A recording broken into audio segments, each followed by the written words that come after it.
खबरों के सिलसिले को आगे बढ़ाते हुए खबर शामिल करते हैं। कोटली लोहारा से मराला के मकाम पर दरियाए चनाब से निचले दर्जे का सैलाबी रेला गुजर रहा है। मजीद इस पर रिपोर्ट करेंगे हमारे नुमाइंदा अली इमरान।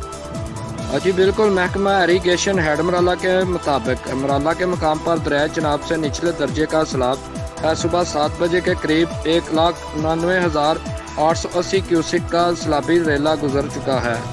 इसके बाद पानी की सतह में कमी होना शुरू हो गई है। इस वक्त पानी की आमद 1,67,280 क्यूसिक और पानी का खराज 1,10,400 क्यूसिक रिकॉर्ड हुआ है।